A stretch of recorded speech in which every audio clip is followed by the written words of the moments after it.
தானியேல் புஸ்தகம் 12ஆம் அதிகாரம் 4வது வசனம் சொல்கிறது, ஆண்டவர் தானியேலுக்கு சில காரியங்களை வெளிப்படுத்துகிறார். ஏறக்குறைய 11 அதிகாரம் வரைக்கும் ஆண்டவர் அதை வெளிப்படுத்துகிறார். வெளிப்படுத்தின பின்பு ஆண்டவர் தானியேலை பார்த்து சொல்கிறார், இந்த வார்த்தைகளை புதைபொருளாக வைத்து முத்திரை போடு என்று சொல்லுகிறார். வெளிப்படுத்திவிட்டு அதை புதைபொருளாக கத்தர் வைக்க சொல்லுகிறார். அதனுடைய அர்த்தம் என்ன அப்படி என்று சொன்னால், புதைபொருள் என்றால் நீங்கள் எல்லோரும் அறிந்திருக்கிறபடி இப்போ நமக்கு இந்த காலகட்டத்தில் தான் இந்த பேங்கிங் சிஸ்டம்லாம் இருக்குது. அதாவது எல்லாத்தையும் நம்ம சேர்த்து வைக்கிறதுக்கு நிறைய வாய்ப்புகள் இருக்குது.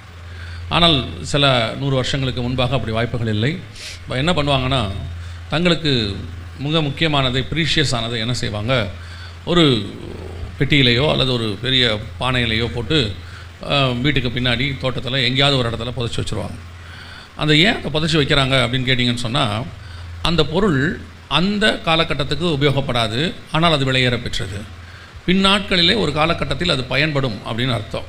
அந்த காலகட்டத்தில் அது பயன்படாது, ஆனால் முக்கியமானது விலையேற பெற்றது, பின்னாட்களிலே பயன்படும். அதனால தான் அது புதைபொருளாக வைக்கப்பட்டது. இல்லைனா அப்பயே அதை யூஸ் பண்ணி முடிச்சுருவாங்க. அதே மாதிரி தான் ஆண்டவர் தானியேலுக்கு சில காரியங்களை வெளிப்படுத்தி விட்டு சொல்கிற வார்த்தை என்னென்னா, இதை புதைபொருளாக வைத்து. அதனுடைய அர்த்தம் என்ன அப்படின்னா, அந்த காலகட்டத்தில் தானியேலுக்கு வெளிப்படுத்தப்பட்ட காலகட்டத்தில் அது பயன்படாது, அல்லது அப்பொழுது அது வெளிப்படாது. அது எப்பொழுது வெளிப்படும் என்றால், முடிவு காலம் மட்டும், கடைசி காலத்தில் அது வெளிப்படும் என்று சொல்லி ஆண்டவர் சொல்லுகிறார். வேதாகமத்தில் 3 விதமான உபதேசம் உண்டு. அதாவது வேத வாக்கியங்கள் அனைத்தும் தேவ ஆவியானவரால் கொடுக்கப்பட்டிருக்கிறது. பழைய ஏற்பாடோ புதிய ஏற்பாடோ எல்லாமே தேவ ஆவியானவரால் தான் கொடுக்கப்பட்டது. ஏன்னா பழைய ஏற்பாட்டை குறித்து பவுல் எழுதும்போது சொல்லுகிறார், வேத வாக்கியங்கள் எல்லாம் தேவ ஆவியானவர்களே அருளப்பட்டது என்று சொல்லுகிறார். அப்படி ஆவியானவர் கொடுக்கும்போது ஆவியானவருடைய உபதேசம் 3 வகையை சார்ந்தது. அவர் வந்து பாவத்தை குறித்தும், நீதியை குறித்தும், நியாய தீர்ப்பை குறித்தும் உலகத்தை கண்டித்து உணர்த்துவார். 3 பாட்டு தான். ஒன்று பாவத்தை குறித்து பேசுவார், இல்லை என்றால் நீதியை குறித்து பேசுவார், இல்லை என்றால் நியாய தீர்ப்பை குறித்து பேசுவார். நம்ம பைபிளை பொறுத்த வரைக்கும் முதலாவது பிரசங்கியார் யார் கேட்டிங்கன்னா, ஏனோக்கு தான் முதலாவது பிரசங்கியார். யூதாவின் புஸ்தகம் 14:15 சொல்லுகிறது, ஏனோக்கு முன்னறிவித்தான் என்று சொல்லி. எதை குறித்து முன்னறிவித்தான் என்றால், 1000 பரிசுத்தவான்களோடு தேவன் பூமியை நியாயம் தீர்க்க வருகிறார் என்று முன்னறிவித்தான். முதல் பிரசங்கமே என்ன பிரசங்கம்? நியாய தீர்ப்பின் பிரசங்கம். 2வது பிரசங்கம் பிரசங்கியார் யாருன்னு கேட்டிங்கன்னா, நோவாவை குறித்து வேதம் சொல்லுகிறது 1 பேதுரு புஸ்தகத்தில், நீதியை பிரசங்கித்தவனாகிய நோவா அப்படின்னு இருக்குது. அப்போ 2வது பிரசங்கம் எதன் அடிப்படையில் இருக்குது? நீதியின் அடிப்படையில் இருக்குது. 3வது மிக முக்கியமான பிரசங்கம் யார் அப்படின்னு சொல்லி கேட்டிங்கன்னா, இயேசு கிறிஸ்து. அதுக்கப்புறம் உள்ள நோவாக்கு அப்புறம் இருக்க எல்லா பிரசங்கமும், அதாவது தீர்க்கதரிசிகளாக இருக்கட்டும், எல்லாராக இருக்கட்டும், அவர்கள் அத்தனை பேருமே நீதியை குறித்தும் நியாய தீர்ப்பை குறித்தும் பேசிக்கொண்டே வந்தார்கள். அதற்கு பிறகு வந்து அடுத்த மிக முக்கியமான பிரசங்கம் பாவத்தை குறித்து, மனம் திரும்புங்கள் பரலோக ராஜ்யம் சமமாக இருக்கிறது. அதை குறித்து பேசினது யாருன்னா, இயேசு கிறிஸ்துவும் யோவான் ஸ்நானகனும். இந்த பைபிளில் இருக்கிற எல்லா பிரசங்கமும் இந்த 3 அடிப்படையில் தான் இருக்கும். ஒன்று பாவத்தை குறித்து இருக்கும், இல்லை நீதியை குறித்து இருக்கும், இல்லைனா நியாய தீர்ப்பை குறித்து இருக்கும். இந்த 3ஐயும் தாண்டி வேறொரு பிரசங்கம் ஒன்று வருதுன்னா அது ஆவியானவர் இடத்துல வந்தது அல்ல. ஏன்னா ஆவியானவர் இப்படி தான் பேசுவார்னு பைபிள் சொல்லுது. பைபிளில் இருக்கிற வசனங்கள் எல்லாம் இதன் அடிப்படையில் தான் இருக்குது.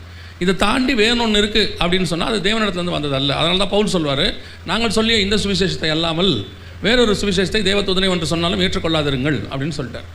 அப்போது இந்த நீதியை குறித்தும் நியாய தீர்ப்பை குறித்தும் பேசும்பொழுது, இந்த முடிவு காலம் என்பது நியாய தீர்ப்பை குறித்ததான பிரசங்கம். இந்த முடிவு காலத்தை குறித்து பார்க்கும்போது அது ஒரு உபதேசம். அப்படி சொல்லும் பொழுது இந்த நியாய தீர்ப்பை குறித்து, முடிவு காலத்தை குறித்து நாம் இப்பொழுது பேசவில்லை, அல்லது நாம் தான் இப்பொழுது பேசுகிறோம் என்ற அர்த்தம் அல்ல. முடிவு காலத்தை குறித்து ஆதியிலிருந்து பேச தொடங்கிவிட்டார்கள். வாசிங்கள், ஆதியாகமத்தின் புஸ்தகம் 49ஆம் அதிகாரம் 1-2 வசனங்களை வாசிங்கள். யாக்கோபு தன் குமாரரை அழைத்து, நீங்கள் கூடி வாருங்கள், கடைசி நாட்களில் உங்களுக்கு நேரிடும் காரியங்களை அறிவிப்பேன். அப்போ யாக்கோபுடைய மிக முக்கியமான பிரசங்கம் எதை பற்றி இருக்குது? கடைசி நாட்களை குறித்து இருக்கிறது. அப்படியே ஆரம்பித்து வந்தீங்கன்னா அத்தனை பேரும் கடைசி நாட்களை பற்றி பேசுவாங்க. இப்போ தானியேல் புஸ்தகம் முடிவு காலத்தை குறித்து சொல்லுகிறது, ஏனோக்கு நியாய தீர்ப்பை குறித்து பேசியிருக்கிறார், நோவா நியாய தீர்ப்பை குறித்து பேசியிருக்கிறார். கடைசி எல்லாம் அந்த பிரசங்கமும் இருக்குங்கிற நியாய தீர்ப்பை குறித்த பிரசங்கமும் பைபிளில் இருக்குது. அது ஒரு வகையான உபதேசம். இப்படி பேசிக்கிட்டே வந்து கடைசி காலத்தை பற்றி யார் பேசியிருக்கிறார், கடைசியாக பற்றி யார் பேசன்னு பார்த்தீங்களா? வாசிங்க, 1 யோவான் 2ஆம் அதிகாரம் 18வது வசனத்தை வாசிங்க. 1 யோவான் 2ஆம் அதிகாரம் 18வது வசனம். பிள்ளைகளே, இது கடைசி காலமாய் இருக்கிறது. இது யார் பேசியிருக்கிறது? யோவான் பேசியிருக்கிறார். அப்போ கடைசி காலத்தை பற்றின பிரசங்கம் ஆதியாகமத்தில் ஆரம்பித்து யோவான் வரைக்கும் இருக்குது, 1 யோவான் வரைக்கும் இருக்குது. அதையும் தாண்டி வெளிப்படுத்தின விசேஷத்திலும் இருக்குது. அப்போ அந்த கடைசி காலத்தை குறித்து நாம் தெரிந்து கொள்ள வேண்டியது அவசியமாக இருக்கிறது. ஏன்னா அது ஒரு பொக்கிஷம், புதைபொருள். அதனால தான் முடிவு காலம் மட்டும் இதை புதைபொருளாக வைத்து அப்படின்னு சொல்கிறார். நாம் முடிவு காலம் அப்படின்னாலே நம்ம கொஞ்சம் கேட்குறதுக்கு கஷ்டமாக இருக்கிறது. நாம் அதை விரும்புகிறதும் இல்லை. ஒரு சிலர்லாம் முடிவு காலத்தை பற்றி பேசுகிறத அவங்க விரும்பாததுனால முடிவு காலத்தை பற்றி அவங்க கேட்க ஆசைப்படலை. அதனால் என்ன சொல்கிறாங்கன்னா, ஏன் அதை பற்றிலாம் பேச போகிறீங்க, இயேசு வந்தால் வந்துட்டு போட்டோமே அப்படின்னு சொல்லி. இயேசு வந்தால் வந்துட்டு போட்டோம், அதை பற்றி ஒன்றும் பிரச்சனை இல்லை. இப்போ நீங்கள் பிளாட்ஃபார்மில் நிற்கும் போது ட்ரெயின் வந்தால் வந்துட்டு போதும், எதுக்கு அனௌன்ஸ்மெண்ட் கொடுக்கணும்னு கேட்டால் எப்படி இருக்குது? அப்படி தான் இருக்குது. ட்ரெயின் வரதான் அனௌன்ஸ்மெண்ட் கொடுக்க வேண்டியது நம்ம வேலை, அதுபான அனௌன்ஸ்மெண்ட் கொடுக்கணும். அது யாருக்கு யூஸ் ஆகாது தெரியுமா? அந்த பிளாட்ஃபார்மில் வியாபாரம் பண்ணுறவங்களுக்கு அது யூஸ் ஆகாது. அவங்க என்ன பண்ணுவாங்க, அவங்களுக்கு ட்ரெயின் வரும் போகும், அவங்கள பொறுத்த வரைக்கும். பேசஞ்சருக்கு அது யூஸ் ஆகும். அவன் எவன் அந்த ட்ரெயினில் ஏறி போகணும்னு ஆசையாக இருக்கிறானோ அவனுக்கு அது பிரயோஜனப்படும். ட்ரெயினில் ஏறாதவனுக்கு பிரயோஜனப்படாது. அப்போ வருகையில் போகணுங்களுக்கு வருகையை பற்றின உபதேசம் பிரயோஜனப்படும், போகாதவங்களுக்கு கவலைப்பட வேண்டிய அவசியம் இல்லை. அதனால் நீங்கள் அதை பற்றி யாராவது உங்களுக்கு இந்த கடைசி காலத்தை பற்றி பேசும்போது அதெல்லாம் எதுக்குங்க தேவையில்லாத பிரசங்கன்னாங்கன்னா அவங்கள பற்றி நீங்கள் எதுவும் தப்பாக நினைக்காதீங்க. அவங்க பேசஞ்சர் இல்லைன்னு அர்த்தம், அவ்வளோதான். அவங்க ஆசைப்பட்டு போகிறவனா இருந்தால் அதை பற்றி கவலைப்படுவாங்க. இனி கடைசி காலத்தில் இப்படி ஒன்று இருக்குது, அதை ஏன் பேசணும், அதை ஏன்? இல்லை, ஒரு பெரிய கொடுமை என்னென்னா, இயேசுநாதரே அதை பேசியிருக்கிறார்.